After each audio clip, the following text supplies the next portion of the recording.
Hello everyone, उम्मीद करता हूँ आप सभी स्वस्थ और अच्छे होंगे। और आप सभी का स्वागत है हमारे इस यूट्यूब चैनल पर। और आज हम आरआरबी एनटीपीसी सीबीटी 2 का जो लेवल 2, 3 और 5 के जितने भी अभी 12 जून से लेकर के 17 जून के बीच में एग्ज़ाम हुए हैं, उन सभी का शिफ्ट वाइज अलग अलग मैथ्स और रीजनिंग का सॉल्यूशन करेंगे। और इस वीडियो में हम 17/6/2022 को जो एग्ज़ाम लगा था शिफ्ट थर्ड का, उस शिफ्ट थर्ड की मैथ सेक्शन का सॉल्यूशन करेंगे कंप्लीट। और ये आपका जो एग्ज़ाम था वो लेवल 3 के लिए लगा था। तो हम इसमें मैथ्स सेक्शन के जितने भी आपके इस पेपर में क्वेश्चन आए थे, उन क्वेश्चन का ट्रिक और कंसेप्ट के साथ में आप एग्ज़ाम में किस तरीके से अच्छा कर सकते थे और कम टाइम और कम समय में कर सकते थे, उसके बारे में डिस्कस करेंगे। तो बिना टाइम वेस्ट किए हुए चलते हैं एक एक प्रश्न पर कि किस तरीके से आपको सभी प्रश्नों को अप्रोच करना था। इसका पहला जो क्वेश्चन है वो आपका दशमलव के चैप्टर से दे रखा है। दशमलव के चैप्टर में आपको दे रखा है कि 28,975.5 भाग 268.125 इज इक्वल टू 108 है। तो आपको इसका मान निकालना है कि इसका मान क्या होगा। अब यहाँ पर अगर मैं बात करूँ इसकी, तो मैं इसको लिख देता हूँ। देखो 28, 95, 75, पहले पॉइंट नहीं लिख रहा हूँ, पूरी संख्या इसके डिवाइड में लिख रहा हूँ, 268,125। अब यहाँ पर अगर मैं बात करूँ तो ये 2,68,000 कुछ है और ये 2,89,000 कुछ है। तो ये एक से थोड़ा सा ज़्यादा होगा। तो जब आप इसका भाग दोगे, तो क्योंकि 108 है और यहाँ सारे ऑप्शन इसी तरीके से हैं, तो ये जो भाग देने के ऊपर आएगा वो आएगा 1.08। लेकिन आपको यहाँ 108 दे रखा है, तो ये पॉइंट हटा करके देख लेते हैं। देखो यहाँ पॉइंट 5 था, तो ये एक अंक के बाद पॉइंट था, तो इसका पॉइंट हटाएंगे तो नीचे 10 आएगा। और यहाँ पर क्या था, पॉइंट 125, तो ये 3 अंक के बाद में था, तो इसका पॉइंट हटाएंगे तो ऊपर आएगा 1000। तो ये 10 से 10 कैंसिल होगा और यहाँ पर शेष रहेगा 100। तो जैसे ही इसको 100 से गुणा करेंगे तो ये आपका आ जाएगा 108, जो कि यहाँ पर 108 दे रखा है। अब आपको समझ में आ गया होगा कि वापिस अगर मैं इसको लिखूं, 289 और 575, और यहाँ पर जो संख्या दे रखी है 268,125, आपको पता है इसकी वैल्यू होगी 1.08। ठीक है। अब अगर मैं पॉइंट की बात करूं तो इसका पॉइंट है पॉइंट 575, 3 अंक के बाद है, तो इसका पॉइंट हटाने के लिए नीचे मुझे 3 जीरो लगाने पड़ेंगे। फिर इस वाली संख्या में पॉइंट 25 है, ये 2 अंक के बाद में पॉइंट है, तो इसका पॉइंट हटाने के लिए मुझे ऊपर 100 करना पड़ेगा। अब ये 2 जीरो से 2 जीरो कैंसिल हो जाएंगे, यहाँ से आपका रहेगा 10।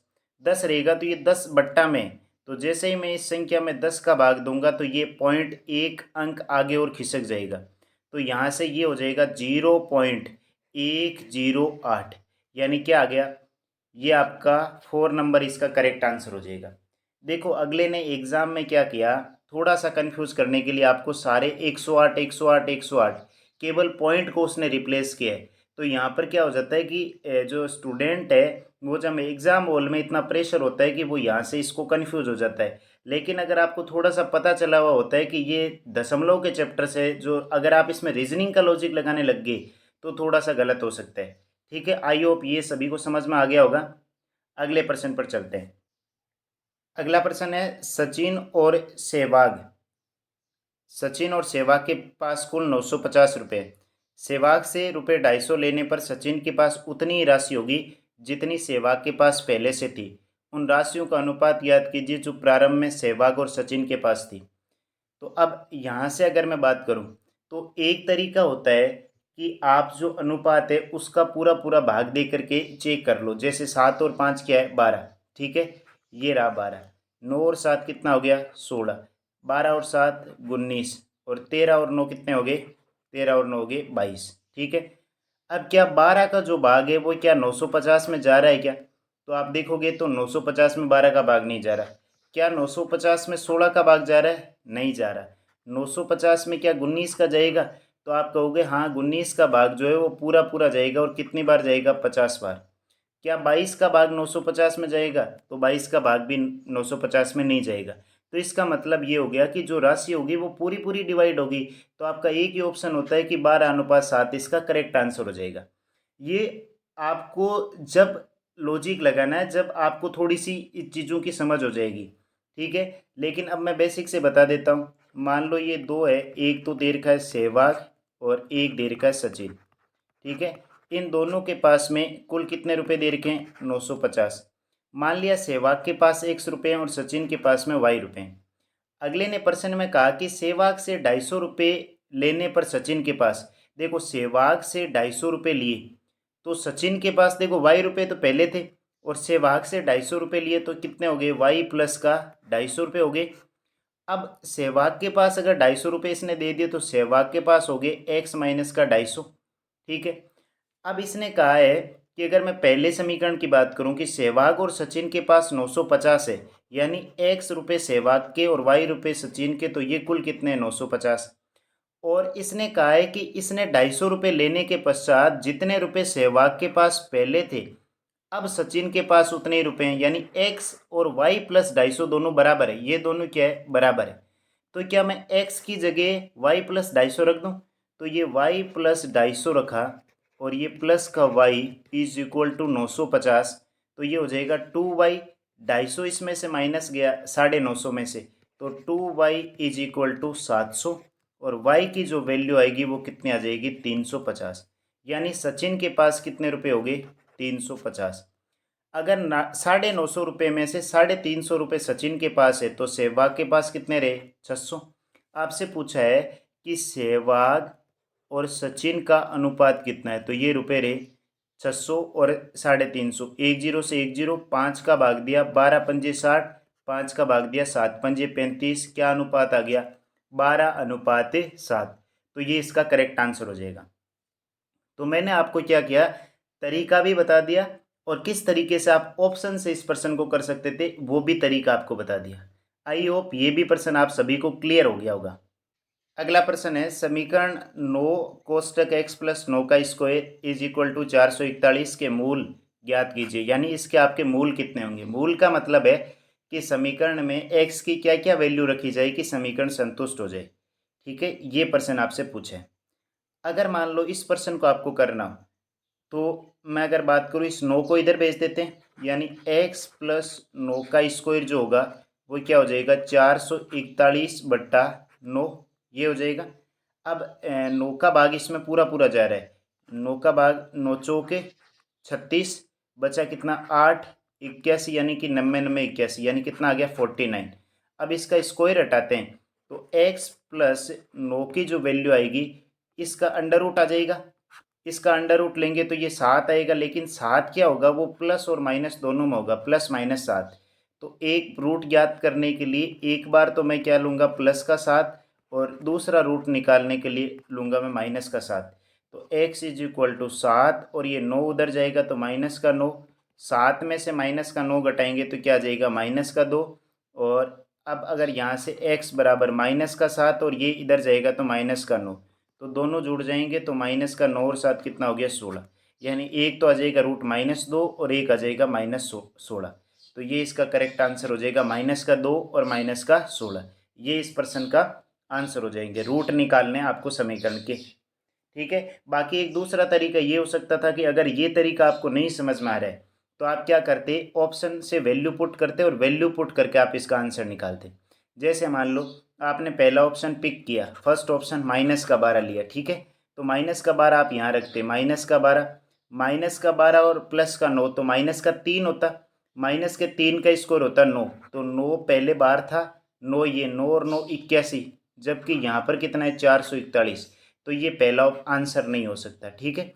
फिर मैं मान लो मैंने लिया 2, ठीक है। 2 जैसे ही एक्स की जगह रखेंगे तो 9 कोष्टक 2 + 9 का स्क्वायर, तो ये हो जाएगा 9, 2 और 9 कितने हो गए? 11, 11 का स्क्वायर 121, और 121 को 9 से गुणा करते ही कितना आ जाएगा? तो ये 1000 कुछ आ जाएगा। यानी कि ये भी आपका ऑप्शन नहीं हो सकता तो दूसरा भी कैंसिल कर दिया। ऐसे रख के आप चेक कर सकते थे तो आपका आंसर जो है वो आ जाता। दोनों तरीके आपके पास में थे, ठीक है। ये भी उम्मीद करता हूँ सभी को समझ में आ गया होगा। अगला प्रश्न है एक ठोस लंबवर्तीय शंकु 11.2 सेंटीमीटर ऊंचा है और इसके आधार की त्रिज्या 2.8 सेंटीमीटर है। यदि शंकु को पिघलाकर एक गोले के रूप में डाला जाता है तो गोले का व्यास कितना होगा।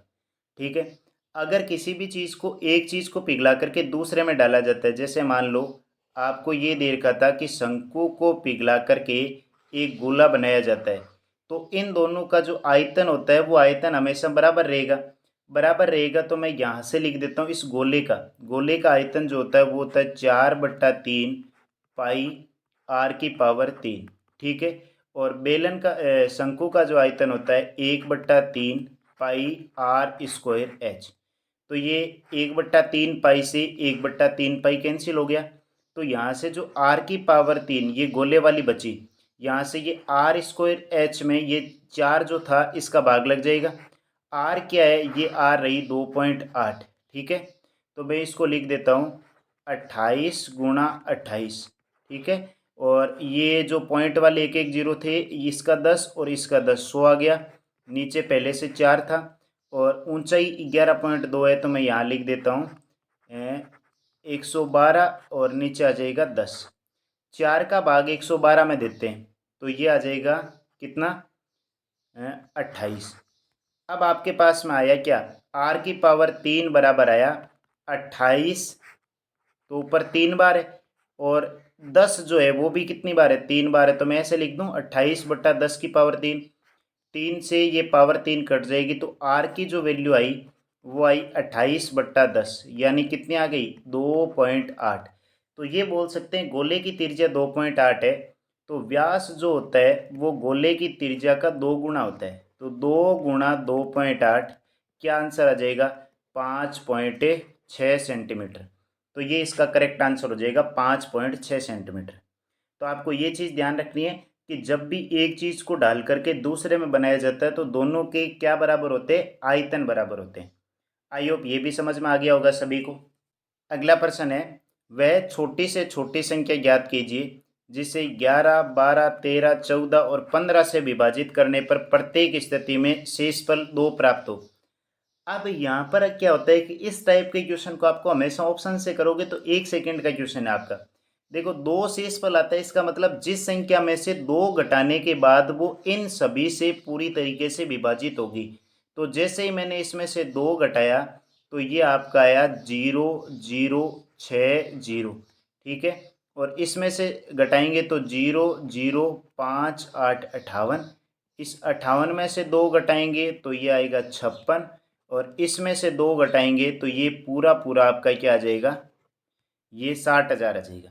अब देखो यहाँ से, अब 15 में देखो 5 × 3 है क्या, यानी उसमें 5 का भाग भी जाना चाहिए। तो 5 का भाग जिसका इकाई का अंक 0 और 5 होता है उसी में जाता है। क्या यहाँ 0 और 5 दिखाई दे रहा है तो इसमें भाग नहीं जा रहा, ये ऑप्शन नहीं हो सकता। इसमें भाग नहीं जा रहा, ये ऑप्शन भी आंसर नहीं हो सकता। अब आपके ये 2 ऑप्शन बचे, एक तो ये वाला और एक ये वाला। अब यहाँ से आप विभाजकता का कौन सा नियम लगाओगे। ठीक है, तो मैं देख लेता हूँ कि 11 की विभाजकता का नियम क्या कहता है कि एक एक अंक छोड़ करके, देखो जैसे यहाँ पर ये और ये अंकों का योग कितना है, 6, जबकि यहाँ वापस 6 और ये 0, 6, तो 6 में से 6 गए 0, इसका मतलब इसमें 11 का भाग पूरा पूरा जा रहा है। जबकि इसमें देखेंगे तो इसमें यहाँ पर देखो ये 6 और ये 0 और 0, तो 6 - 0, 6, यहाँ 11 का भाग नहीं जा रहा, तो एक ही ऑप्शन बचा आपका, तो ये हो जाएगा 60,062। ये तो तरीका था एग्ज़ाम में करने का। बाकी क्या होगा कि आप 11 का, 12, 13, 14 और 15 का क्या लोगे, एलसीएम। तो एलसीएम जब लेंगे तो देखो यहाँ पर ये इसको लिख सकता हूँ 2 × 2 × 3, इसको लिख सकता हूँ 2 × 7, इसको 3 × 5। जो संख्या सबसे ज़्यादा बार आती है, 2 यहाँ पर ज़्यादा बार है तो 2 × 2, 3 एक बार ही आया है, 5 भी एक बार आया है, 7 भी एक बार आया है, 11 भी एक बार आया है और 13 भी एक बार आया है। इन सभी को आपस में क्या करना है, गुणा करना है। इन सभी को जब आपस में गुणा करेंगे तो गुणा करके देख लो, 2 × 2 4, 4 को 3 से गुणा किया 12, 12 को 5 से किया 60, गुणा 11 को 7 से किया 77, गुणा 13। अब इसको गुणा करेंगे तो ये जो संख्या आएगी वो आपकी गुणा करने के बाद में आ जाएगी ये संख्या, ठीक है, 60,060। अब इस संख्या में शेषफल 2 आ रहा है, तो आपको वो प्लस का 2 जोड़ना पड़ेगा और 2 जोड़ते ही आपका आंसर क्या आ जाएगा, 60,062। आई होप ये क्वेश्चन भी सभी को समझ में आ गया होगा। ऑप्शन से आप इसको मात्र 10 सेकेंड के अंदर अंदर आप कर सकते थे, अगर आपको विभाजकता के नियम अच्छी तरीके से आ रहे हैं तो। अगला प्रश्न है, दिए गए आंकड़ों की माध्यिका ज्ञात कीजिए। माध्यिका क्या होती है? माध्यिका का कंसेप्ट एक बार समझ लो। जैसे मान लो अगर मैं कहूँ कि 3 संख्याएं 1 2 3, आपको छोटे से बड़े क्रम में रखना है, तो जो संख्या बीच में आती है ना वही माध्यिका होती है, ठीक है, ये इसकी माध्यिका है। अब आप कहोगे कि ये तो 3 संख्या थी तो बीच में 2 आया, मैं ऐसे कह दूं कि 1 2 3 4, इसकी माध्यिका क्या होगी? अब भैया आप बीच में फंस गए ना, बीच में तो कोई संख्या है ही नहीं, तो आप क्या करो कि बीच में जो 2 संख्याएं हैं ना उन दोनों को आपस में जोड़ो और उसमें 2 का भाग दे दो, तो 3 और 2 5/2, यानी कि माध्यिका कितनी आ गई, 2.5। बस यही कंसेप्ट है छोटा सा माध्यिका का। अब इसको क्या करना है, छोटे से बड़े के रूप में आपको व्यक्त करना है। जैसे संख्याएं गिन लेते हैं, 1 2 3 4 5 6 7 8 9 10, 10 संख्याएं। तो 10 संख्याएं तो इसको लिख देते हैं, छोटा सबसे छोटा कौन सा है, 0.1, ठीक है। उसके बाद उससे बड़ा क्या आएगा, उससे बड़ा आपका आ जाएगा 0.9, देखो ये वाला 0.9। फिर उससे बड़ा क्या आएगा, 1। फिर उससे बड़ा क्या आएगा, 1.1, ठीक है। इनमें मैं कोमा लगा देता हूँ। 1.1 के बाद में बड़ा क्या है, तो 1.1 के बाद में बड़ा है 2.3, 2.3 के बाद में बड़ा है 2.5, थोड़ा ध्यान से देखना इनको, 2.5, 2.5 के बाद में अगर मैं बड़े की बात करूं तो 2.5 के बाद में आ रहा है 3.9, 3.9 के बाद में अगर बात करें तो 4.2, फिर 4.6 और फिर क्या आ रहा है 5। तो अब देखो ये 1 2 3 4, 4 इधर से छोड़ दिए और 1 2 3 4, 4 इधर से छोड़ दिए, बीच में कितने पद बचे, 2। तो दोनों को आपस में जोड़ दो, दोनों को आपस में जोड़ा, 2 और 2 4 और 3 और 5 8, यानी कि 4.8, और उसमें किसका भाग देंगे, 2 का, तो 48 में 2 का भाग देते ही क्या आ जाएगा, 2.4। तो ये इसका आंसर हो जाएगा, ये इसकी माध्यिका हो जाएगी 2.4। बस इतना सा कंसेप्ट है। माध्य माध्यिका बहुलक, इनमें कुछ ही कंसेप्ट नहीं है, बस हल्की हल्की 3 4 बातें आपको याद रखनी है, सारे क्वेश्चन हल हो जाते हैं। बस आपका तरीका आसान होना चाहिए पढ़ने का। अगला प्रश्न है, एक लंबवर्तीय बेलन का आयतन 1792 पाई सेंटीमीटर क्यूब है और त्रिज्या 16 सेंटीमीटर है, तो बेलन का वक्र पृष्ठीय क्षेत्रफल ज्ञात करो। तो पहले तो बेलन का वक्र पृष्ठ का जो क्षेत्रफल होता है वो होता है 2πr/h, ये होता है। और बेलन का जो आयतन होता है वो होता है πr²h, ठीक है, यहाँ से ये होता है। त्रिज्या कितनी है, त्रिज्या है 16, यानी कि 16 का मतलब है r की वैल्यू है। तो यहाँ से अगर मैं इसकी मैं बात करूँ तो ये कितना है, 1792 पाई दे रखा है, ठीक है। तो मैं पाई को टच ही नहीं कर रहा हूँ, बस इसी तरीके से देखो, ये पाई की जगह पाई पड़ा हुआ है, एक आर की जगह एक आर पड़ा हुआ है, एक एच की जगह एक एच है, और दूसरा जो आर था ना उसकी जगह मैंने 16 लिख दिया, और यहाँ मैंने लिखा 1792 पाई। पाई को नहीं काट रहे हैं क्योंकि मुझे पाई आर एच जो दिखाई दे रहा है ना वो पाई आर एच यहाँ पर भी है, तो यहाँ पर है तो यहाँ 16 का भाग दे दो, इसमें 16 का भाग दिया, 16 एकम 16, फिर 1 बचा 19, फिर 16 एकम 16, फिर 3 बचा, 3 से 32 हुआ, 16 दो 32, यानी कि 112 पाई आ गया। तो इसकी वैल्यू जो है ना वो 112 पाई है, तो ये मैं लिख दूँ 2 × 112 पाई, तो 112 को 2 से गुणा किया तो क्या आ गया, 224 पाई। बस यही इसका आंसर था, 224 पाई। बस इतना सिंपल सा आंसर था, इस तरीके से आप इसको कर सकते थे। बस एकदम छोटा सा, बस जितना आप दिमाग में ज़्यादा के कम कैलकुलेशन करने की सोचोगे उतना ही दिमाग आपका फास्ट काम करेगा। अगला प्रश्न है, वह बड़ी से बड़ी संख्या ज्ञात कीजिए जो 536, 1064 और 1928 को पूर्णतः विभाजित करेगी। यानी कि आपको क्या करना है, इसका HCF यानी कि इसका जो है वो में से ज्ञात करना है, महत्तम समापवर्ती। में से क्या कहता है, या तो एक तरीका ऑप्शन से भाग दे दो। देखो इसमें 12 का मतलब है कि इसमें 3 है, और 6 का मतलब है इसमें भी 3 है, तो 3 का भाग जाना चाहिए। और 3 की विभाजकता का नियम कहता है अंकों का योग 3 से विभाजित होना चाहिए। तो ये 6 और 5 11 और 3 14 है, 14 में 3 का भाग नहीं जा रहा है। इसका मतलब ये ऑप्शन और ये ऑप्शन तो हो नहीं सकते। अब ऑप्शन बचा 8 और 4। 4 से विभाजकता का नियम कहता है लास्ट के 2 अंक देख लो, 36 में जा रहा है, जा रहा है, 64 में जा रहा है, जा रहा है, 28 में जा रहा है, जा रहा है। इसका मतलब 4 तो है। अब चेक करना है मेन 8 वाला। ठीक है, 8 से भी चेक करके आप आंसर टिक कर सकते थे। दूसरा तरीका है कि आप इसका में से निकाल दो। में से निकालने का मतलब है 536 में आप 1064 कोई भी दो संख्या ले लो, उसमें भाग दो। भाग एक बार गया 536, कितना बचा? तो यहाँ से बचा 528। और वापस जो ये संख्या है ना वो यहाँ लिख दो 536। अब भाग एक बार गया 528, कितना बचा? तो यहाँ से शेष आया 8। और भाग वापस इसको यहाँ लग दो 528। 528 भाग दिया 8 छंग 48, 4 48, 8 छंग 48, यानी कि कितना शेष? 0। तो 0 शेष बचते ही जो संख्या आती है ना 8, ये 8 ही क्या होता है इसका में से, यानी कि HCF होता है। तो यहाँ पर जो इसका आंसर हो जाएगा 8। और 8 का भाग एक बार इसमें चेक करना है, तो लास्ट के अंक में चेक करना, और लास्ट के अंक में 8 का भाग जा रहा है, तो इसका करेक्ट आंसर हो जाएगा आपका 8। अगला प्रश्न है 10 मीटर लंबे खोखले स्टील के पाइप के आंतरिक और बाह्य व्यास क्रम से 15 सेंटीमीटर और 17 सेंटीमीटर है। यदि इसके पृष्ठ के 1 सेंटीमीटर स्क्वायर हिस्से को पेंट करने की लागत 0.15 है, तो इसके सभी पृष्ठों को पेंट करने की लागत कितनी होगी? ये आपके सामने इसके ऑप्शन है। अभी मैं ऑप्शन से करना भी बता दूंगा और आपको पूरा मैं बेसिक बता दूं किस तरीके से। जैसे मान लो ये स्टील का एक इस तरीके से पाइप है। ठीक है, पहले इसका पूरा बेसिक देख लेते हैं क्या है। जैसे मान लो ये खोखला बेलन है। ठीक है, तो ये इस तरीके से होगा, पूरा इस तरीके से दे रखा आपको।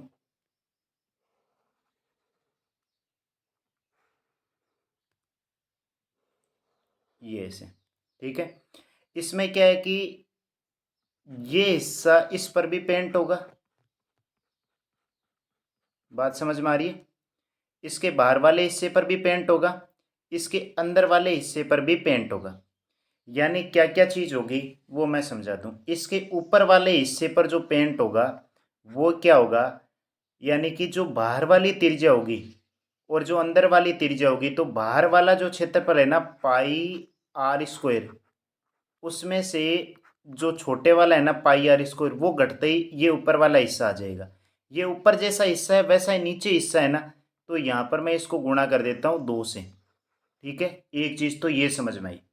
दूसरा, जैसे आप सीधा साधारण सिंपल बेलन देखते हैं, जैसे बेलन देखते हैं तो बेलन का जो ये बाहर का जो हिस्सा होता है ना, जैसे ये जो बाहर का हिस्सा पूरा ऐसे बाहर का हिस्सा दिखाई दे रहा है, इसको बोलते हैं बेलन का वक्र पृष्ठ। तो वक्र पृष्ठ होता है 2πr/h। ठीक है, तो ये जैसे मान लो अगर अंदर वाले का है तो ऐसा का ऐसा एक बाहर वाले का भी होगा 2πr/h।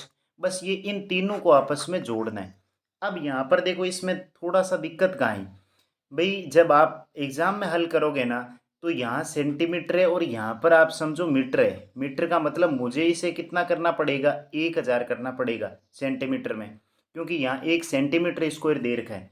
तो यहाँ मैं क्या करूँगा कि 2πr/h ये जो दे रखा है और 2πr/h ये जो दे रखा है, इसमें ये जो 2π, एक बार मैं r² माइनस r² लिख देता हूँ। ये इतना सा इसका क्या होगा, कुल पृष्ठीय क्षेत्रफल, फिर 0.15 से गुणा कर देंगे। तो ये इसके व्यास है, तो मैं त्रिज्या इसकी लिख देता हूँ। इसकी त्रिज्या होगी 17/2 और इसकी होगी 15/2। तो यहाँ पर अगर मैं लिखूँ तो ये हो जाएगा 2 की जगह एक बार पाई रहने देते हैं और r की जगह लिख देते हैं 15/2 और h की जगह लिखेंगे 1000। ठीक है, इसी तरीके से 2 और 17/2 और यहाँ पर लिखेंगे 1000। इसी तरीके से 2 देखो r² माइनस r² क्या है, इसको मैं लिख सकता हूँ एक बार r+r और एक बार r-r। तो एक बार दोनों को जोड़ देते हैं, तो 17/2 और 15/2 को जब जोड़ेंगे तो 32/2, यानी कि ये आ जाएगा 16। और एक बार जब घटाएंगे तो 17 में से 15 गए 2 और 2 में 2 का भाग देते ही आ जाएगा 1। ठीक है, यहाँ से 2 से ये 2 कट जाएगा तो ये हो जाएगा 15,000। 2 से 2 कटा, ये हो गया 17,000। और पाई आपका शेष रहा ये, तो 17 और 15 कितने हो गए 32,000 पाई, और ये 16 दूना 32 पाई। तो आपका यहाँ पर जो आया वो आया 32,032 पाई। कितना आ गया। अब इसकी जो लागत है वो है 0.15, यानी कि आपको क्या करना है 32,032 पाई की वैल्यू 22/7, इसको गुणा करना है 0.15 से। तो मैं लिख देता हूँ 15 और नीचे क्या कर देता हूँ 100। ठीक है, यहाँ से ये चीज़ क्लियर होगी। अब क्या करते हैं, इसको गुणा 7 का भाग दिया तो 7 का भाग देते हैं। तो ये 7 का भाग दिया, 7 चौक 28, 4 40, 7 पंजे 35, 3 5 बचा 53, 7 7 49, 4 42, 7 6 42, ये आ गया। इनको गुणा करना है आपस में, इनको आपस में गुणा करना है। तो इनको जब आप आपस में गुणा करोगे तो ये आपका आ जाएगा 1580 और बट्टा में 100। तो ये 2 अंक के बाद दशमलव लगेगा तो आपका आंसर आ जाएगा 1500.80। ठीक है, ये चौथा ऑप्शन है। अब ये तो पूरा बेसिक मेथड हो गया। भाई सर इतना कैलकुलेशन थोड़ी करेंगे, कई बार 100 मीटर की जगह 1000 मैंने नहीं लिखने में आया। तो आपके पास में एक सीधा सिंपल सा तरीका है। जब भी आप ऐसे करो, इसने पाई का मान 22/7 दिया तो 22/7 में आपको क्या 11 दिखाई दे रहा है क्या? भाई 11 का जिसमें भाग जाएगा वो आपका आंसर हो जाएगा, क्योंकि इसने पूरा एकदम पॉइंट में आंसर दिया है। अगले ने सिर्फ आपकी दिमाग को पढ़ने की कोशिश की है, और एक आपको पता चला कि मुझे इस 0.15 से गुणा करना है, 0.15 से गुणा करना है तो इसमें 3 का भी गुणा होगा और इसमें 5 का भी गुणा होगा, तो मुझे 3 का भाग भी देना पड़ेगा। तो पहले में 3 का भाग जिसमें जाएगा और 11 का भाग जिसमें जाएगा वही आंसर है। तो 3 का भाग देखो, 5 और 1 6, 6 में 3 का भाग जाता है, 6 में भी जाता है, 8 और 1 9, इसमें 3 का भाग जा रहा है।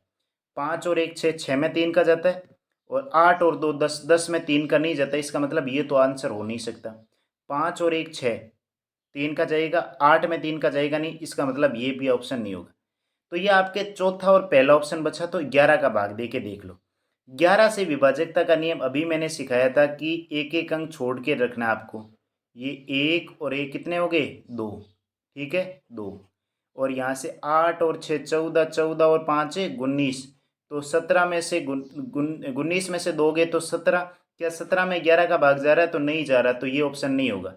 अब देखो इसमें जैसे 0 0 1 1 कितने हो गए 2, फिर 8 0 5 कितने हो गए 13। तो 2 और 13 का अंतर कितना आ रहा है 11। क्या 11 में 11 का भाग जा रहा है? तो भाग जा रहा है, इसका मतलब यही इसका आंसर हो जाएगा। तो आपको ऑप्शन से भी एलिमिनेट करना आना चाहिए, पूरा बेसिक मेथड भी आना चाहिए। दोनों तरीके आएंगे तब आप एग्जाम में बेहतर क्वेश्चन को कर पाओगे और स्पीड से कर पाओगे। आई होप ये क्वेश्चन बहुत ही अच्छा क्वेश्चन था, और अगर आप इस क्वेश्चन को एग्जाम में कर पा रहे हैं इसका मतलब आपका वाकई में मैथ्स बहुत अच्छा है। अगला प्रश्न है, 60 किलोमीटर की दूरी तय करने में अर्जुन रोहित से 2 घंटे अधिक लेता है। ठीक है, अर्जुन और रोहित दो दे रखे हैं। अब देखो, यदि अर्जुन अपनी चाल को दुगुना कर ले तो वह रोहित से 1 घंटा कम समय लेगा। तो अर्जुन की आरंभिक चाल कितनी होगी? मेन फोकस जो करना है ना वो अर्जुन पर करना है। ठीक है, अर्जुन अर्जुन अपनी चाल को दोगुना कर लेता है, इसका मतलब ये हो गया कि ये जो चाल है मैं यहाँ लिख देता हूँ चाल। अर्जुन की चाल पहले 1 थी, अब इसने कितनी कर ली 2। आपको पता है कि दूरी जो होती है, दूरी बराबर क्या होता है? चाल गुणा समय। यही तो होता है, चाल गुणा समय। दूरी कांस्टेंट है, ये दूरी तो बराबर है, पहले भी उतनी थी। चाल को दुगुना किया तो समय कम लगेगा क्या? तो समय उल्टा हो जाता है, पहले समय 2 लगता था, अब समय कितना लगेगा 1। तो ये रेशियो आएगा समय का। ठीक है, देखो रोहित से पहले इसको 2 घंटे अधिक लगते थे, और दुगुनी चाल करने पर रोहित से 1 घंटा कम लग रहा है। पहले 2 अधिक लगते थे, अब 1 कम लग रहा है। उसने कितने घंटे कवर कर लिए? तो आप कहोगे 2 घंटे तो ये कवर कर लिए, 1 घंटा ये कवर कर लिया, कितने 3 घंटे। तो यहाँ पर देखो पहले उसको 2 समय लग रहा था, अब 1 लग रहा है। कितना कम लग रहा है? 1, और 1 का मान कितने घंटे है? 3 घंटे। तो 3 घंटे 1 का मान है, तो 2 का मान कितने घंटे हैं? 6 घंटे। और इस 1 का मान 3 घंटे। तो पहले अर्जुन को चाल से चलते हुए 6 घंटे लगते थे, और अर्जुन जो है वो कितने किलोमीटर दूरी तय करता था? 60। तो आप कहेंगे कि 60 किलोमीटर की दूरी तय करने में अर्जुन को 6 घंटे लगते हैं, तो उसकी स्पीड कितनी हो जाएगी? 10 किलोमीटर प्रति आवर। तो ये इसका करेक्ट आंसर हो जाएगा, 10 किलोमीटर प्रति आवर। ठीक है। बाकी आप ऑप्शन से भी कर सकते हैं। ये वाला एसएससी का फेवरेट क्वेश्चन है, बहुत बार आ चुका है। अगला प्रश्न है, निम्न समीकरण में एक्स का मान क्या होगा? एक्स की वैल्यू निकालनी है। पहले इसको हल कर लेते हैं। इसको हल किया तो देखो 5 एलसीएम आया, 5 और 1 6। तो मैं इस वाले की जगह लिख दूं क्या? तो आप कहोगे इस वाले की जगह लिख दो 6/5। ठीक है। 6/5 लिखा तो ये 5 ऊपर चला गया, तो ये हुआ 1 + 5/6। ठीक है। तो ये हो गया 6 और 5 कितने हो गए? 11/6। तो इस पूरे की जगह लिख दूं क्या? 11/6। तो ये 6 ऊपर चला जाएगा क्या? तो मैं इसको ऐसे लिख दूं 1 + 6/11, यानी कि इसको जब 11 और 6 कितने हो गए? तो 17/11। ठीक है। भाग का निशान है। और ये 11 एकम 11 और 6 कितने हो गए? 17। तो ये हो गया 17/11। अब ठीक है, लिख दिया। यानी कि 17/11 में 17/11 का भाग देंगे तो क्या 1 आ जाएगा क्या? ठीक है, 1 आ गया। तो 1 बराबर है x/2। तो ये 2 इधर गुणा होगा, तो x का मान कितना आ जाएगा? 2। तो इसका करेक्ट आंसर हो जाएगा आपका 2। नहीं समझ में आ रहा है, एक बार दोबारा रिवाइज करके देख लो, कंप्लीट समझ में आ जाएगा। अगला प्रश्न है, किसी वस्तु को 222 रुपये में बेचने पर एक व्यक्ति को 48 रुपये की हानि होती है, तो हानि प्रतिशत निकालना है। 222 में बेच रहा है, इसका मतलब विक्रय मूल्य कितना है? 222। और उसको हानि कितने की हुई? 48 की। तो क्रय मूल्य क्या हो जाएगा? यानी कि क्रय मूल्य जो होगा वो इस 48, यानी कि इसमें ये 48 जुड़ जाएगा। तो 48 222 में जब 48 जोड़ेंगे तो ये कितना हो जाएगा? 270। यानी 270 रुपये की जो वस्तु थी उसे 48 रुपये का नुकसान हुआ, तो 48 घटाने पर उसका विक्रय मूल्य कितना हो जाएगा? 222 रुपये। अब आपको पता है कि हानि प्रतिशत निकालना है, तो हानि हुई 48 रुपये की, कितने पर हुई? 270 पर, और गुणा में आपको परसेंटेज निकालना है 100। एक जीरो से एक जीरो कैंसिल। अब आपको यहाँ पर 3 से काट देते हैं, 16 तिके 48, 3 से काटा 9 तिये 27। तो आपका आया 160/9। 160/9, यानी कि नीचे आपका 9 बचेगा। नीचे 9 बचेगा तो भाग दे के लिख लो, 9 एकम 9, बचा कितना? 7 70, यानी कि 9 सत्ते 63, बचा 7, यानी कि 17 सही 7/9% की क्या हो जाएगी? हानि। तो ये इसका पहला ऑप्शन आपका करेक्ट हो जाएगा, 17 सही 7/9। अगला दे रखा है, उस समचतुर्भुज का क्षेत्रफल ज्ञात कीजिए जिसके विकर्ण की लंबाई 48 और 64 सेंटीमीटर है। आपको पता है समचतुर्भुज में जो फॉर्मूला होता है, समचतुर्भुज में विकर्ण जब दे रखे होते हैं तो आपको क्षेत्रफल का फॉर्मूला ध्यान रखना होता है। क्षेत्रफल का फॉर्मूला होता है 1/2 गुणा विकिरणों का गुणनफल, गुणा विकिरणों का गुणनफल। ये आपको फॉर्मूला ध्यान रखना है। बस इसी से आपका काम हो जाएगा। 1/2, एक विकिरण 48, एक विकिरण 64, 2 से इसको काटा 24, यानी कि 64 को 24 से गुणा करना है। तो 4 चौक 16, 1 6 चौक 24 और 25, 64 को 2 से गुणा किया 128। तो ये 6 8 और 5 13, 5 1 कितना आ गया? 1536 सेंटीमीटर स्क्वायर। तो ये आ जाएगा 1536 सेंटीमीटर स्क्वायर इसका आंसर। बस एक ही फॉर्मूला ध्यान रखना था, विकिरणों का गुणनफल। क्वेश्चन है, संख्याओं 4 6 10 x 20 24 और 32 को आरोही क्रम में व्यवस्थित किया गया है। यदि इनके माध्य और माध्यिका का बराबर है तो x का मान ज्ञात करो। तो 4 6 10 x 20 24 32, तो इसका माध्य और माध्यिका बराबर है। माध्यिका क्या होती है? मैंने आपको पीछे बताया था इसी जो पेपर में, कि माध्यिका बीच का अंक होती है। तो बीच का अंक क्या है? x। ये x ही इसकी क्या है? माध्यिका है। और आपको पता है जो x का मान होगा वो 10 से तो बड़ा होगा और 20 से छोटा होगा। तो तो 10 से छोटा आंसर नहीं हो सकता, तो ये कैंसिल कर दो, और 20 से बड़ा नहीं हो सकता। ठीक है, अब अगर मैं यहाँ बात करूँ कि भाई क्या हो सकता है, तो ये कितनी संख्या है, 3 3 6 और एक 7 है, तो यहाँ पर 7 दे रखा है, तो 7 गुणा, ठीक है, यही इसका माध्य और यही इसका माध्य का है, तो 7 गुणा एक्स। ठीक है, तो इन सातों को जोड़ दो, तो 30 और 20 50 और 20 70, 70 और 10 80, 80 और 10 90, 90 और 6 96, यानी कि 96 प्लस का एक्स, एक्स उधर जाएगा, 7x में से x गया, 6x बराबर 96, एक्स की वैल्यू आ जाएगी 96/6, यानी कितना आंसर आ जाएगा 16। तो यहाँ से इसका करेक्ट आंसर हो जाएगा आपका 16। बस इतना सा सिंपल सा प्रश्न था आपका। अगला प्रश्न टाइम एंड वर्क का है। एक से एक निश्चित कार्य को 84 दिन में कर सकता है, वाई एक से 50% कम कार्य कुशल है, जबकि जेड उसी कार्य को करने में 28 दिन का समय लेता है। कार्य को पूरा करने के लिए वाई ने कार्य शुरू किया और 3 दिन बाद एक्स उसके साथ शामिल हो गया। जेड शुरुआत से 7 दिन बाद उसके साथ शामिल हुआ। जेड ने कार्य को पूरा करने के लिए कितने दिन कार्य किया। तो यहाँ से एक्स दे रखा है, वाई दे रखा है और जेड दे रखा है, 3 दे रखे हैं।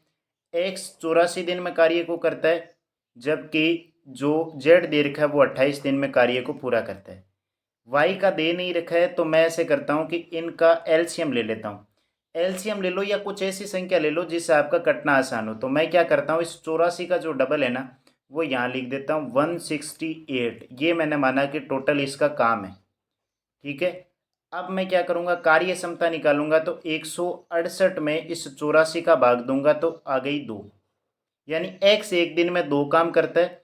फिर 128 का भाग 168 में दूंगा तो ये आ जाएगा 6। अब इस लाइन को पढ़ो, वाई एक्स से 50% कम कार्य कुशल है, तो ये कार्य कुशलता का ही अनुपात है। तो एक्स का मान 2 है तो वाई का मान 1, यानी 50% एक ही तो हो जाएगा, तो ये हो गया वाई का मान 1। अब इसका इस लाइन को पढ़ो, वाई ने कार्य शुरू किया, यानी वाई ने कार्य शुरू किया। अब वाई काम को शुरू कर रहा है, तो ये ऐसे बोल दो कि वाई काम को शुरू कर रहा है, तो वाई ने स्टार्ट किया, और वाई के स्टार्ट करने के बाद, वाई के स्टार्ट करने के बाद 3 दिन बाद, यानी कि 3 दिन तो वाई ने किया होगा। फिर यहाँ उसके साथ में कौन शामिल हो गया, एक्स शामिल हो गया। और जेड शुरुआत से 7 दिन बाद, यानी कि 3 के बाद में यहाँ पर इन्होंने 4 दिन काम किया होगा। और फिर 7वें दिन के बाद में तीनों x plus y plus z एक साथ आ गए। आपसे पूछा जेड ने पूरा करने के लिए कितने दिन तक काम किया। ठीक है, तो मैं कहूँ वाई एक दिन में एक काम करता है, तो 3 दिन में कितना काम करेगा, 3 काम। एक्स और वाई यहाँ काम कर रहे हैं, कितने दिन किया, 4 दिन। एक्स और वाई एक दिन में कितना काम कर रहे हैं, 3 काम कर रहे हैं, तो 4 दिन में कितना कर देंगे, 4 गुणा 3 12। ठीक है, तो ये 12 और 3 कितना काम हो चुका है, अभी तक 15 काम हो चुका है। 15 काम हो चुका है। 168 में से 15 काम, अगर इस 15 को मैं माइनस कर दूं, तो 15 को माइनस करते ही आपके पास में जो वैल्यू आई वो कितनी आ गई, 153। अब आपके पास 153 काम बचा हुआ है, जिसको एक्स वाई और जेड मिलकर के करेंगे। और आपको पता है एक्स वाई और जेड तीनों मिलकर के कितना काम करते हैं, 6 और 2 8 और 1 9 काम करते हैं। तो आप 153 में 9 का भाग दोगे, तो वो कार्य कितने दिन में पूरा हो जाएगा, 17 दिन में वो कार्य कंप्लीट हो जाएगा। इसका मतलब ये हुआ कि जेड यहाँ से स्टार्ट हुआ था और यहाँ से 17 दिन में काम कंप्लीट हो रहा है। तो जेड ने कितने दिन काम किया है, तो जेड ने किया है 17 दिन तक कंप्लीट उस काम को। तो इसका आंसर आ जाएगा 17 दिन। तो ये भी एक अच्छा क्वेश्चन था आपका। अगला प्रश्न है कि निम्न विकल्प में से कौन सा लगभग निकटतम मान है जो प्रश्नवाचक चिन्ह के स्थान पर आएगा, ये निकालना है। आपको यहाँ दे रखा है प्लस, ये है प्लस, और यहाँ पर भी प्लस है, और यहाँ पर भाग का निशान है। अगर मैं इसकी बात करूँ तो इसको आप पूरा मान लो, ये 1.99 है, तो ये 2 मान सकते हैं, 2 का स्क्वायर, और 3.01 इसको 3 मान लो, तो 3 गुणा 2 का स्क्वायर 4, 4 गुणा 3 कितना हो गया, 12, और ये हो गया 5 मान लो, 5 प्लस 12 गुणा ये 4 है ही, प्लस का निशान, इसको पूरा 6 मान लो और इसको पूरा 2 मान लो। तो 6 में 2 का भाग देंगे तो ये 3, तो ये हो जाएगा 5 प्लस 12 चौक 48 प्लस का 3, 5 और 3 8, 48 प्लस 8, तो ये कितना हो जाएगा 56। तो ये इसका आंसर हो जाएगा 56। तो आपको क्या करना है, ऐसा प्रश्न आपके लेवल 6 में भी आया था, तो उसमें क्या होता है कि पॉइंट के आसपास संख्या दे रखी होती है, उसको पूरा मान के करो तो आपका आसान हो जाता है प्रश्न। अगला प्रश्न है विभाजकता के नियम से कि 5 अंकों की संख्या 505 एक्स वाई 11 और 21 से विभाजित है, तो आपको इसकी वैल्यू निकालनी है। 11 और 21 से विभाजित है, इसका मतलब 11 से भी विभाजित होगी, 21 से भी, तो दोनों से गुणा करेंगे तो ये 231 से भी विभाजित होगी। अब 231 से विभाजित होगी तो मैं इसको लिख देता हूँ 505, और ये दो अंकों की सबसे बड़ी संख्या एक्स वाई है ना, इसको दो अंकों में मैं ले लेता हूँ कि ये दोनों ही मान लेते हैं 9 और 9 है। तो यहाँ पर अब भाग लगा के देखते हैं 231 का। 231 का भाग गया 2 बार, तो ये 462, फिर आया शेष 3, 10 में से 6 गए 4 यानी 43, और फिर ये आया 9। भाग जाएगा एक बार 231, तो यहाँ से ये बचा 8 0 2, फिर से ये 9 आएगा, भाग चला गया 9 बार, तो 9 9 27, 9 27, और 18 और 2 20, यानी कितना शेष बचा 10। इसका मतलब ये हुआ कि इसमें तो भाग पूरा पूरा नहीं जा रहा है, इसमें भाग जाने पर 10 शेष बच रहा है। अगर मैं इसमें से 10 घटा दूं तो क्या उस संख्या में पूरा पूरा जाएगा? तो 10 घटाते ही जो संख्या आएगी, इस संख्या में भाग जो होगा वो 11 का भी भाग जाएगा और 21 का भी भाग जाएगा। इसका मतलब ये यहाँ x था और ये y था, तो x की वैल्यू 8 आ गई और x की जो वैल्यू है वो 8 आ गई, y की वैल्यू जो है वो 9 आ गई। तो x की वैल्यू रख देते हैं यहाँ पर, x की वैल्यू रखेंगे 7 गुणा 8 माइनस 5 गुणा 9, तो 56 माइनस 45, और 56 में से 45 घटाएंगे तो क्या आ जाएगा 11। तो इसका करेक्ट आंसर हो जाएगा आपका 11। बहुत ही अच्छा क्वेश्चन था आपका। अभी तक लगभग लगभग जितने भी प्रश्न पूछे गए ना लेवल 3 में जो शिफ्ट थर्ड है, बहुत ही अच्छे क्वेश्चन पूछे गए। अगला प्रश्न है, यदि ब्याज की दर 20% वार्षिक है और ब्याज की गणना अर्धवार्षिक चक्रवर्ती आधार पर की जाती है, तो 4,000 रुपये की राशि पर 3/2 वर्ष में प्राप्त मिश्र धन कितना होगा? 3/2 वर्ष का मतलब जो होता है वो आपका 1.5 वर्ष, 1.5 वर्ष का मतलब हो गया 18 महीने, ठीक है। और जैसे ही अर्धवार्षिक कर देना तो 20% जो वार्षिक ब्याज की दर है, अर्धवार्षिक में ब्याज की दर आधी हो जाएगी। कितनी हो जाएगी? तो आप कहोगे 10,000, 10% हो जाएगी, सॉरी। और 10% होते ही, और अर्धवार्षिक का मतलब हो गया 6 महीने में, भाई अब जो है वो पहले 6 महीने, फिर 6 महीने, और फिर 6 महीने पर ब्याज लगेगा और ब्याज की दर हो जाएगी 10%। तो समय जो हो गया ना वो ये इसको 1 साल काउंट करेंगे, 1 साल, 2 साल, 3 साल। प्रश्न आपका सीधा सिंपल ये हो गया कि 3 साल के लिए, 10% की दर से 4,000 रुपये का मिश्र धन कितना होगा? बस सीधा सीधा सिंपल सा यही प्रश्न है। तो मैं क्या कर सकता हूँ, 10% का मतलब ये होता है कि अगर कोई राशि पहले 4,000 थी, तो 10% का मतलब होता है कि 10% का मतलब होता है कि अगर आपके पास में 100 रुपये थे ना, तो वो एक पहले साल में 110 हो जाते हैं। तो 10 से 10 कटा, इसका मतलब पहले साल अगर 10 रुपये आपके पास थे तो 11 हो गए, फिर दूसरे साल भी 10 रुपये थे तो 11 हो गए, फिर तीसरे साल भी 10 रुपये थे तो 11 हो गए। तो ये 3 0 से 3 0 कटा, 11 गुणा 11 गुणा 11, तो ये होता है 1331, और इसको गुणा कर दो 4 से, तो 4 4 तिये 12, 4 तिये 12 और 1 13, 4 और 1 5, यानी 5,324 रुपये इसका आंसर आ जाएगा। बस ये इतना सिंपल सा प्रश्न था। इस तरीके से आप इसको टेकल करते हैं, अर्धवार्षिक हो चाहे 3 मासिक हो चाहे चतुर्थ मासिक हो, तो आप बहुत ही आसानी से प्रश्नों को हल कर सकते हैं। अगला जो प्रश्न है वो आपका सरलीकरण का है, इसको हल करना है।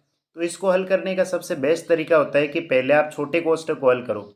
जैसे ये यहाँ से लेकर के यहाँ तक बड़ा कोष्ठक है ना, तो पहले मैं इस टर्म को सोल्व कर लेता हूँ। पहले ऑफ हल होता है, ऑफ का मतलब गुणा होता है। 4 को 3 से गुणा किया 12, तो ये 8/12, और 8 में 12 का भाग देते ही 2/3। तो इसकी जो गुणा के आगे जो वैल्यू है ना वो लिख देता हूँ 2/3। 3, ये आ गया कोष्टक में। इसके बाद में हम इस मंझले कोष्टक को हल करेंगे यहाँ से लेकर के यहाँ तक की वैल्यू। तो पहले 6 माइनस का 9 यानी माइनस का 3 रहेगा, तो मैं लिख देता हूँ 5 गुणा 6 और ये भाग में माइनस का 3 और प्लस का आ गया 13। 3 से काटा 2 तो 10 यानी 10 माइनस का और प्लस का 13 तो क्या आ गया 3, तो ये आ गया 3, यानी इस पूरे कोष्टक की जगह आपका आएगा 3। अब ये पूरा मैं यहाँ लिख देता हूँ 12 भाग 6 ऑफ ये कोष्टक में मझले कोष्टक में 3 और यहाँ गुणा में 2/3। तो इस 3 का भाग जब लगाएंगे इसमें तो ये 6 गुणा 3 होगा 18, तो ये हो जाएगा 12/18 गुणा 2/3। ठीक है, 2 से काटा ये 9, 3 से काटा ये 4, यानी 4/9 आ गया, यानी इस कोष्टक तक की वैल्यू 4/9 है। अब 10 में 5 का भाग लगाया 2, 2 को 2 से गुणा किया 4, तो ये 5 माइनस 4 कितना आया 1, और यहाँ माइनस का चिन्ह है तो -4/9 और ये हो जाएगा 9 एलसीएम आया तो 9 माइनस 4, यानी आपका आंसर कितना आ गया 5/9। तो ये इसका करेक्ट आंसर हो जाएगा 5/9। बोर्ड मास के नियम के आधार पर चलना है। पहले आप क्या करते हैं, ऑफ ब्रैकेट को हल करते हैं, फिर भाग, फिर गुणा, फिर प्लस और माइनस में से आप इसको हल करते हैं। ठीक है, अगला प्रश्न है, अनमोल एक काम को 25 दिन में पूरा कर सकता है, गरिमा के साथ मिलकर वह उसी काम को 15 दिन में पूरा कर सकता है, जबकि अनमोल और असीमा एक साथ कार्य करते हुए उसे 20 दिन में पूरा कर सकते हैं, तो गरिमा और असीमा एक साथ कार्य करते हुए उस काम को कितने दिन में पूरा करेंगे। तो यहाँ पर आपको दे रखा है अनमोल एक तो ये काम कर रहा है, और इसके बाद में अगर मैं बात करूँ अनमोल और गरिमा, अनमोल और गरिमा कार्य कर रहे हैं, और एक में आपका है अनमोल और असीमा कार्य कर रहे हैं। इसके बाद में आपसे पूछा क्या है, पूछा है कि गरिमा और असीमा उस कार्य को कितने दिन में पूरा करेंगे। ये मैंने यहाँ लिखने के लिए बताया, बाकी एग्जाम में आपको आप सीधा आसानी से कर सकते हैं। अकेला कर रहा है 25 दिन में, ये दोनों मिल करके कौन अनमोल और गरिमा कर रहे हैं 15 दिन में, और अनमोल और असीमा कर रहे हैं 20 दिन में। बस इतनी सी जानकारी आपके पास में है, तो इन तीनों का एलसीएम ले लो। तीनों का जब एलसीएम लेंगे तो तीनों का एलसीएम आ गया 300, फिर 25 का भाग 300 में दिया तो अनमोल की क्षमता आ गई 12, फिर 300 का भाग 15 का भाग 300 में देंगे तो ये आ जाएगा 20, फिर 20 का भाग 300 में देंगे तो ये आ गई आपकी 15। अब आपको क्या करना है, अनमोल की काम करने की क्षमता 12 है, अब इसमें से अनमोल की 12 है तो ये जो गरिमा है, इस गरिमा की बाकी कितनी बची, तो गरिमा की बची 8।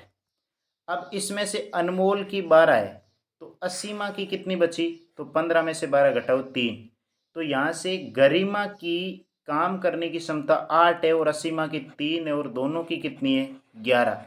अब आपसे पूछा दोनों मिलकर कितने दिन में कार्य करेगी, कुल कार्य कितना है 300, 300 बट्टा कितने काम कर रहे हैं 11, तो ये आप इसका आंसर आ जाएगा 300/11। इस तरीके से आपको इस प्रश्न को हल करना था। अगला प्रश्न आपका सरलीकरण का है, निम्न व्यंजन का मान ज्ञात कीजिए। तो इसका मान निकालना है, तो 7 21 और 2 23, तो मैं इसको लिख देता हूँ 23/3 गुणा 5 चौक 20 और 3 23/4 प्लस 9 2 18 और 1 19/2 गुणा 6 चौक 24 और 3 27/4। हल कर लेते हैं, इनको गुणा किया 12 23 और 23, 23 को 23 से गुणा करते हैं तो 529 होता है, प्लस 4 को 2 से किया 8, 19 को 27 से जब गुणा करेंगे, 19 को 27 से गुणा करेंगे तो ये आपका आ जाएगा 573। ठीक है, 573। 20 से करके देख लो यार, जैसे मान लो इसको 20 मान लिया, 27 को किया तो सॉरी 513 आ जाएगा, है ना। इसको ऐसे लिख दो 20 माइनस 1, 20 को इससे किया तो 540, और 540 में से ये आपका 27 घटा दो तो 513। एलसीएम कितना आ जाएगा 24, इसको 2 से गुणा करेंगे तो ये आ जाएगा 1058, प्लस इसको 3 से गुणा करेंगे तो 1500, ये आ जाएगा 39। जोड़ देते हैं 9 और 8 17, 5 और 3 8 और 1 9, 5 और सॉरी जोड़ा तो 9 और 8 17, 1 5 और 3 8 और 1 9 और 5 और ये 2, यानी 2597/24। इसमें भाग देंगे, एक बार भाग गया, फिर एक बचा 19, फिर भाग जाएगा नहीं, 0, फिर 7, फिर कितनी बार, 8 बार। तो 8 चौक 32, 3 16 और 3 19, यानी कि 5/24। तो ये इसका आंसर आ जाएगा 108, सही 5/24। अगला प्रश्न है, एक गणित प्रश्नोत्तरी में कक्षा 10 के 64 विद्यार्थी भाग लेते हैं। यदि लड़कियों की संख्या लड़कों की संख्या से 16 अधिक है और तो प्रश्नोत्तरी में भाग लेने वाले लड़कों की संख्या और विद्यार्थियों की कुल संख्या का अनुपात ज्ञात करो। टोटल कितने विद्यार्थी है, 64। अगर मैं बात करूं लड़कों की संख्या से 16 अधिक है, एक तरफ है लड़के और एक तरफ है लड़कियां, और आपसे दे रखा है कि लड़कों की संख्या से 16 अधिक है, यानी लड़के अगर x है तो ये x प्लस कितना है, 16। तो ये हो गया 2x। तो 2x प्लस 16 बराबर टोटल है 64।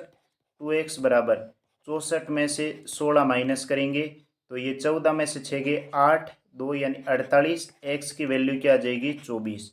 यानी लड़के 24 है और 24 और 16 कितने हो जाएंगे, लड़कियां 40 है। आपसे बोला है कि इस प्रश्नोत्तरी में भाग लेने वाले लड़कों की संख्या, यानी लड़कों की संख्या, लड़के कितने हैं, 24। विद्यार्थियों की कुल संख्या, विद्यार्थियों की कुल संख्या कितनी है, 64, का अनुपात कितना है। तो 8 से भाग काटा, 8 के 24 और 8 20 64, यानी कि 3:8 हो जाएगा। अगला प्रश्न है, एक वर्ग का परिमाप 56 सेंटीमीटर और लंबाई और 42 सेंटीमीटर चौड़ाई वाले एक आयत के परिमाप के बराबर है। तो आयत का जो परिमाप होता है 2 कोष्टक लंबाई प्लस चौड़ाई बराबर 4 गुणा, इसका परिमाप होता है 4 गुणा भुजा। तो 2 कोष्टक 56 प्लस 42 बराबर 4 गुणा भुजा। तो यहाँ से 2 का भाग इसमें दिया 2, और 56 और 42 को जब जोड़ेंगे तो ये आपका आ जाएगा 98। 98 में 2 का भाग देंगे 49, यानी भुजा का जो मान आ गया वो कितना आ गया, 49।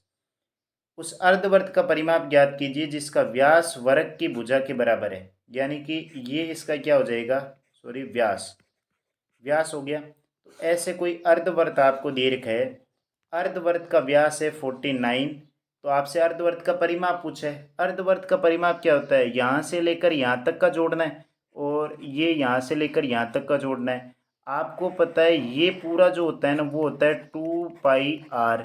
तो ये यहाँ से यहाँ तक का होगा वो πr होगा। तो पाई का मतलब है 22/7 और आर का मतलब है व्यास का आधा, 49 का आधा। 7 का भाग दिया 7, इससे काटा 2, 11 गुणा 7 77। तो ये हो गया 77, तो ये ऊपर वाला और ये 49। तो 9 और 7 16, 7 और 4 11 और 1 12, यानी कितना आ गया, 126। तो इसका जो सही आंसर आ जाएगा 126 सेंटीमीटर, इसे अर्धवर्त का परिमाप आ जाएगा। अगला प्रश्न, रवि के पास 1530 अंडे हैं जबकि विनीता के पास 2380 अंडे जिन्हें कार्टूनों में रखा जाना है। प्रत्येक कार्टन में अंडों की अधिकतम संख्या कितनी होनी चाहिए ताकि वे कार्टन रवि और विनीता दोनों के लिए उपयोगी है तो स्वीकार्य हो और उन्हें कोई जगह खाली नहीं हो और कोई भी अंडा बिना पैक किया हुआ नहीं रहे। इसका मतलब रवि और विनीता के पास में 1530 और 2380 अंडे हैं। तो इसका आपको निकालना है HCF। HCF का मतलब में से, तो में से में क्या करना है, इसमें इसका भाग दे दो। एक बार भाग गया 1530, तो शेष बचा 0 5 850। फिर भाग यहाँ लगा दो 1530, जिसका भाग दे रहे हैं वो यहाँ लिखते जाओ। एक बार गया 850, तो 0 13 में से 5 गए तो ये 8 और ये 9 और ये हो जाएगा 680। 850 भाग एक बार जाएगा 680, 0 7 170 और यहाँ लिख दो 680। 4 बार जाएगा 680, यहाँ आ गया 0।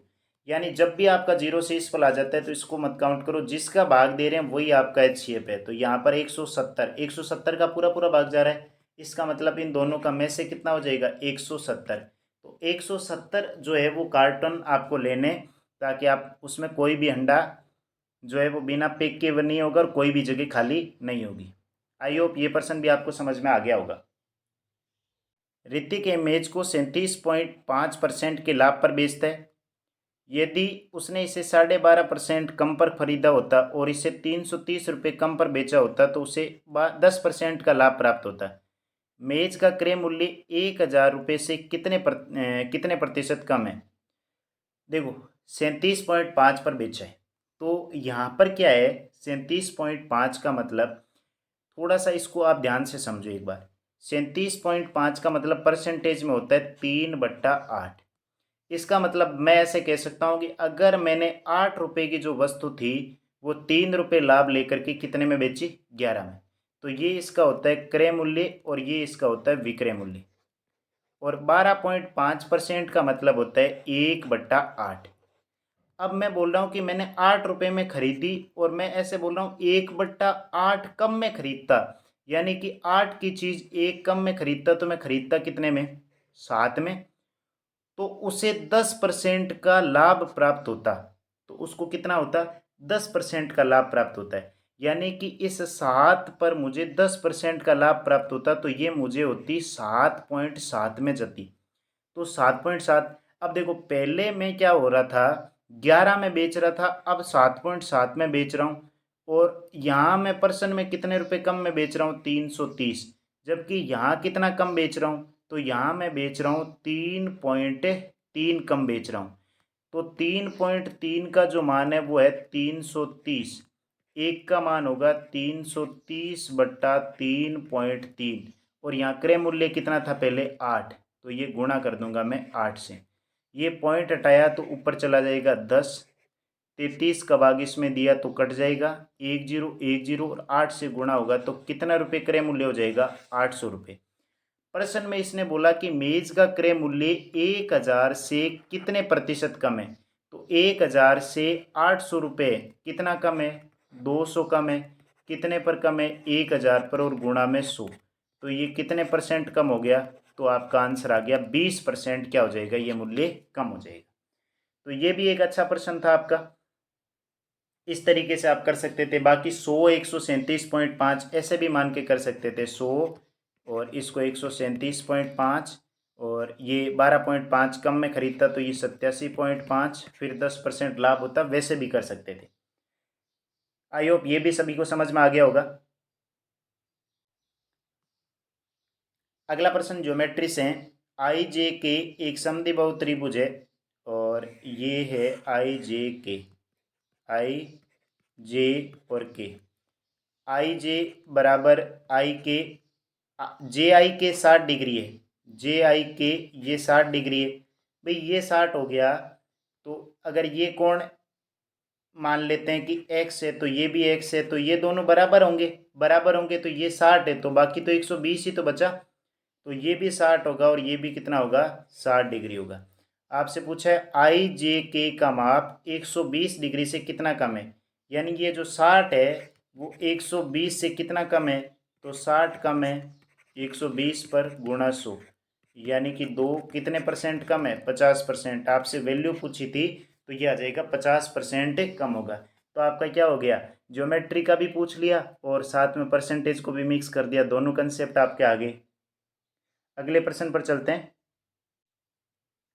अगला प्रश्न है वो है the income of a is 25% less than the income of b, यानी ए की इनकम जो है वो बी की इनकम से 25% कम है। 25% कम है इसका मतलब ये 100 है ना, तो ए की इनकम कितनी है, 75। Income of B whose income is 40% more than that of C, C से 40% अधिक किसकी, बी की, सी से 40% अधिक है। इसका मतलब ये 100 है ना, तो ये कितनी है, 140 है।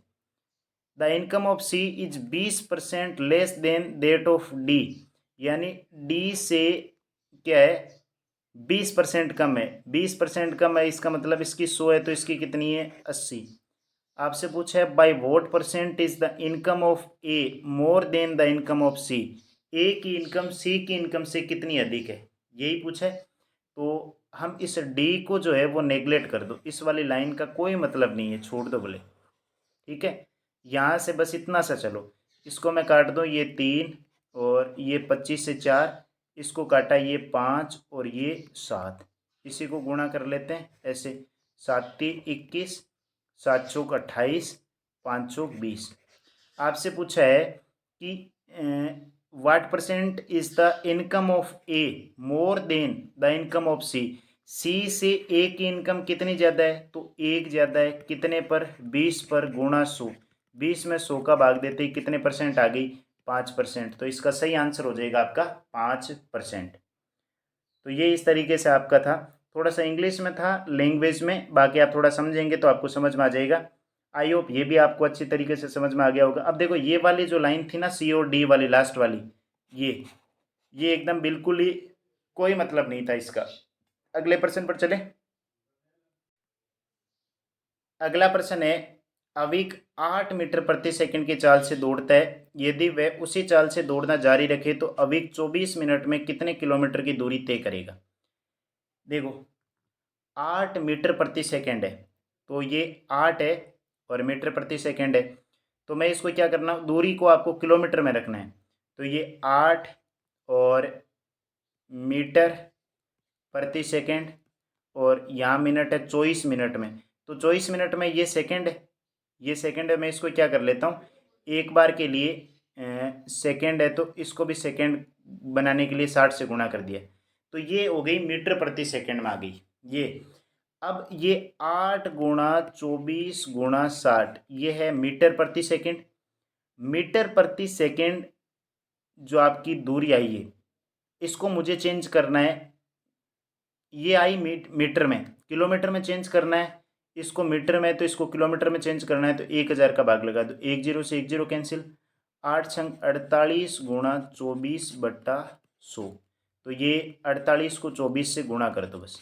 8 × 32 3, 16 और 3 19, और ये आ जाएगा 96, 2 9 और 6 15, और 9 और 10 और 1 11, यानी 100 का भाग लगाएंगे तो क्या आ जाएगा 11.52 किलोमीटर। तो ये इसका सही आंसर आ जाएगा 11.52 किलोमीटर। आई होप ये भी समझ में आ गया होगा। बस इतना सा ध्यान रखना है मीटर और किलोमीटर में चेंज करने वाली कंडीशन को। अगले प्रश्न पर चलते हैं इसके। अगला जो प्रश्न है वो सरलीकरण का है। निम्न को सरल करना है, इसका मान क्या होगा। तो इसका मान सरल करने के लिए अब यहाँ पर एक चीज़ देखो, यहाँ पर देख लेते हैं।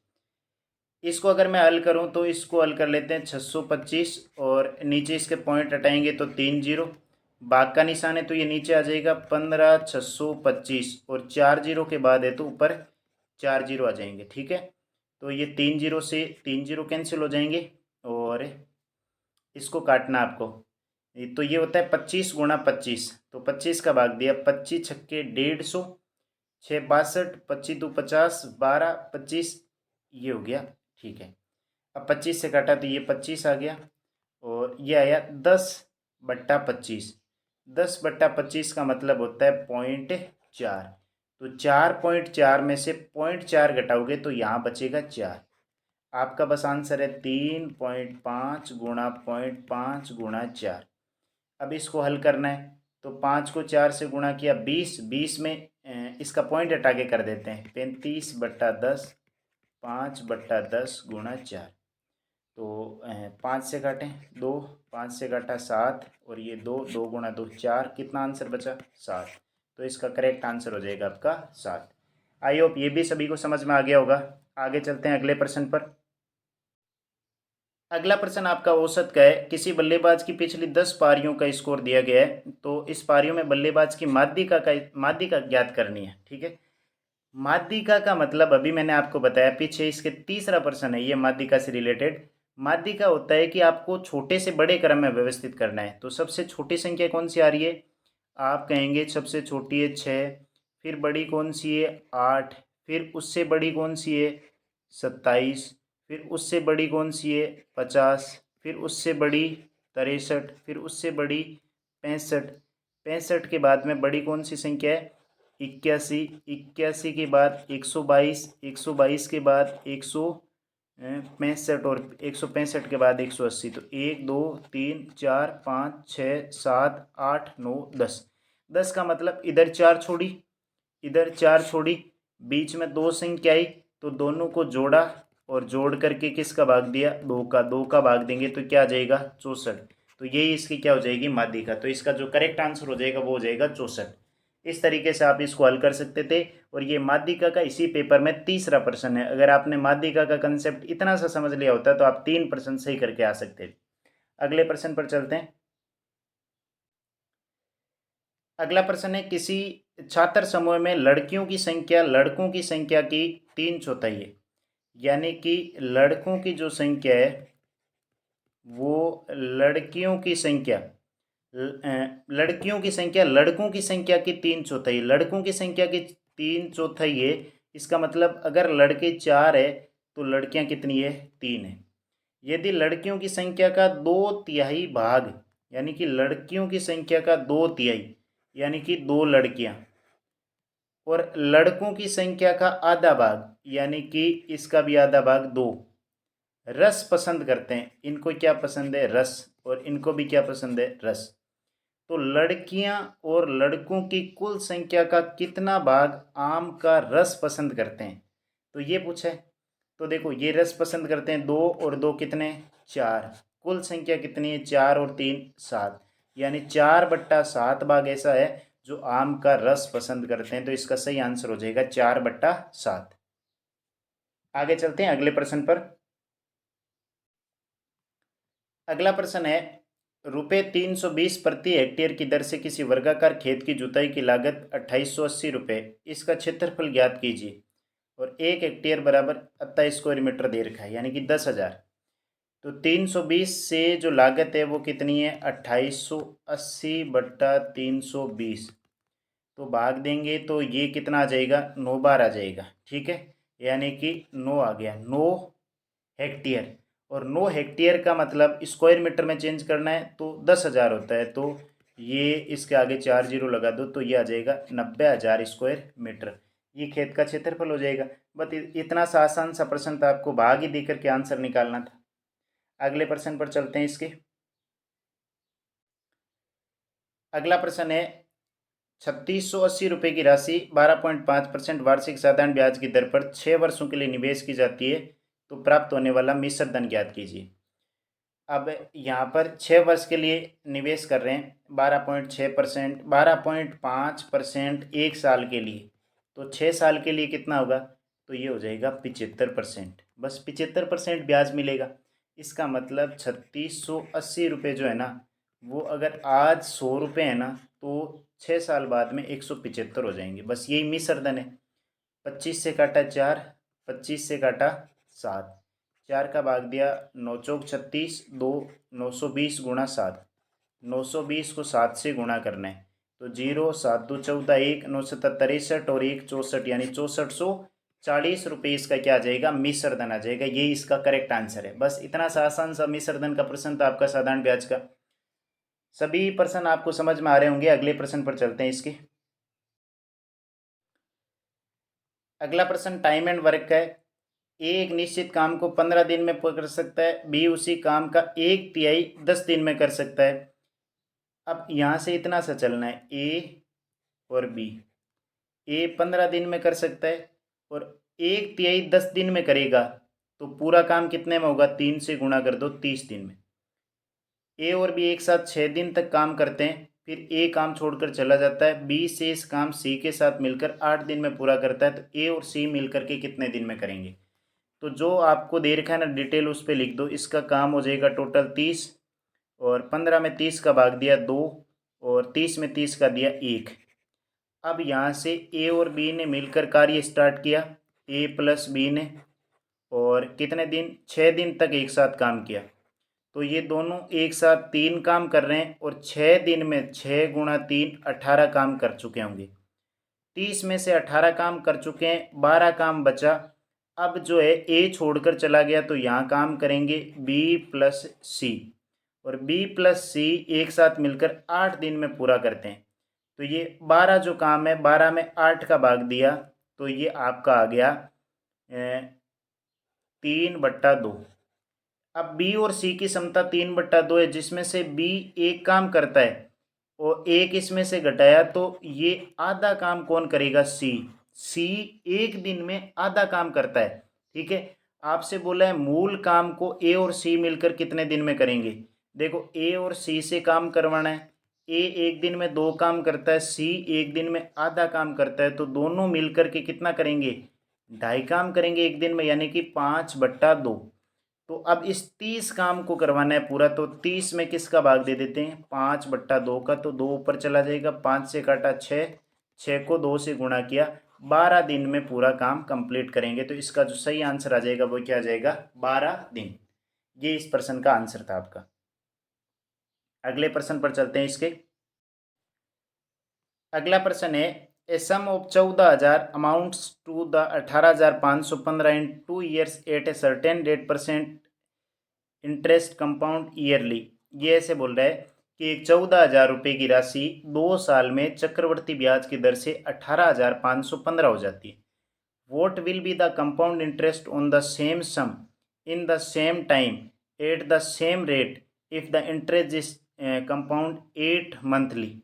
यानी कि भाई अब ऐसे बोल रहा है कि जैसे मान लो इसने ऐसे कहा कि ये जो 14,000 रुपये हैं ये हो जाते हैं 18,515, कितने साल में, 2 साल में। जब एक एक साल ब्याज का देते हैं तो ब्याज कितना मिल रहा है, तो ब्याज जो मिल रहा है वो मिल रहा है 4,515 रुपये। ठीक है, ये इतना ब्याज मिल रहा है 4,515। आपसे ऐसे बोला उसने कि अगर यही सेम दर होती, सेम चीज़ होती, तो सेम चीज़ में 8-8 मंथ के हिसाब से कितना होता, 8-8 मंथ के हिसाब से होता, तो ये 2 साल का 8 मंथ, 8 मंथ और 8 मंथ, यानी कि ये 3 साल के लिए लगता। तो 3 साल के लिए चक्रवर्ती ब्याज आपको निकालना था। अब ये 2 साल के लिए और ये 3 साल के लिए निकालना है, तो 4,515 से ऊपर आपका आंसर आ जाता। तो पहला ये तीसरा ऑप्शन तो हो नहीं सकता और ये ऑप्शन भी नहीं होता। अब ये 2 ही ऑप्शन आपके पास में बचते, दूसरा और चौथा। तो इन दोनों में से देख लेते हैं एक बार। तो ये 18,515 बट्टा 14,000 और ये हो रहा था कितने साल में, 2 साल में हो रहा था। तो ये इसकी दर निकालनी थी, तो इसको भाग दे देते हैं, 7 से कटेगा तो 7 से काट देते हैं। तो ये आपका आ गया 2,000, 7 से काटते हैं, 7 2 14, 2 45, 7 6 42, 3 31, 7 चौक 28, 7 पंजे 35। फिर इसको काटते हैं 5 से, तो ये हो जाएगा 400, 5 से काटा, 5 5 25, 1 14, 5 2 15 और 9 पंजे 45, 529/400। तो ये आपका आ गया स्क्वायर में। तो 529/14 आ रहा है, यानी कि आपको दर निकालनी है। तो ये हो गया 20 और ये 529 किसका स्क्वायर है, तो 529 देखेंगे तो ये आपका आ जाएगा 23 का। 23 को 23 से गुणा करते हैं, 9 6 6 और 4, 9 6 और 6 12, यानी 23।